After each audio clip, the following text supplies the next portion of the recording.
Martha Vega had worn tighter dresses, lower necklines.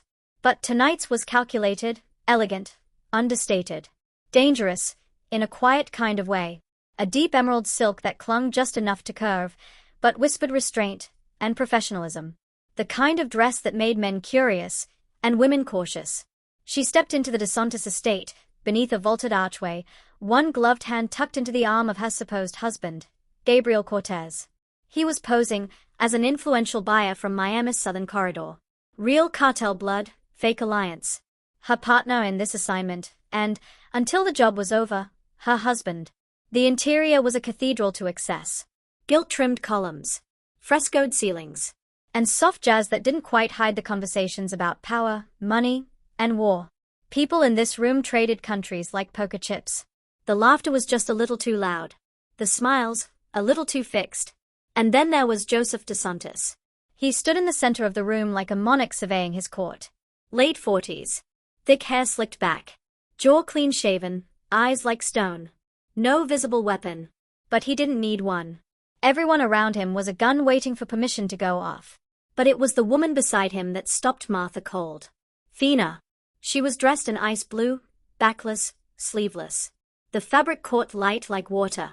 Her black hair coiled into a knot, so precise, it could have been sculpted. One gloved hand around a martini. The other, resting loosely on her husband's shoulder. She didn't look at him. She didn't need to. Her presence was magnetic, self-contained, the eye of the hurricane. And then Fina saw her. Their eyes met across the expanse of velvet and champagne, and illicit deals. A flicker of recognition passed through Fina's eyes. No, not recognition. Curiosity. That was worse. More dangerous. Martha felt it like heat, under her skin. Let's keep it smooth, Gabriel murmured beside her, his smile still plastered on for the crowd. We always do, she said, and started walking toward the lion's den. Joseph was all false charm and veiled threats. He shook Gabriel's hand. Made a few crude jokes about border politics. Clinked his glass in mock celebration. Martha smiled, demure and watchful. Fingers light on her husband's arm. Always 1 second behind the beat, interested, but not too interested. Curious, but not threatening. Fina said nothing for most of it. She sat languidly on a chaise, legs crossed, a study in cold beauty. When Joseph laughed, her smile followed half a beat too late. Polished. Practiced. It wasn't until Gabriel excused himself to take a staged call that Fina moved. She rose and approached Martha like a queen, stepping down from her throne. The hum of conversation faded. Time slowed.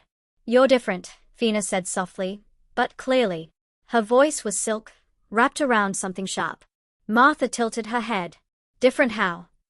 Fina sipped her drink. The women who come to this house, they are usually afraid. Or pretending to be something they are not. You don't seem like either. Martha's pulse ticked faster.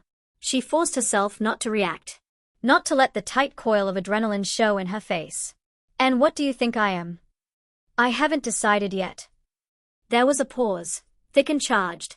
Neither woman looked away. You don't seem afraid either, Martha replied, just as evenly. Oh, I am, Fina said, with the ghost of a smile. But I've learned to wear it like a second skin. Fina extended a hand then, out of nowhere.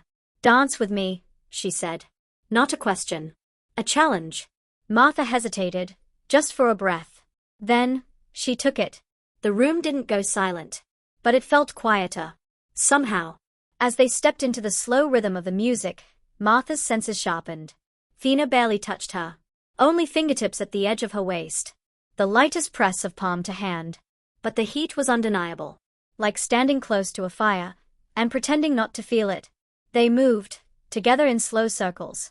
Martha followed Fina's lead, letting herself be pulled and turned like a secret, being unspooled. You don't trust me, Fina whispered, her lips barely brushing Martha's ear. I don't trust anyone, Martha murmured back. But you're letting me touch you. That's different. How? Martha's breath hitched. She held Fina's gaze. Because if I let you any closer, she said quietly, I might not want you to stop. Fina's smile flickered. Not playful this time, but soft, knowing. A trace of sorrow behind the glint. Maybe I don't want to stop either, she said. A pause stretched between them. Your husband's watching, Martha said. He always is. And he's not stopping this. No, Fina said. Because he thinks he owns the ending. The music slowed, to a final note. They stood still, for a moment longer than they should have. Then, with a single glance, Fina stepped back. She turned, and walked away, hips swaying with the kind of poise that knew it was being watched. And Martha, for the first time in years, felt her focus shift. Just a fraction. Just enough to matter.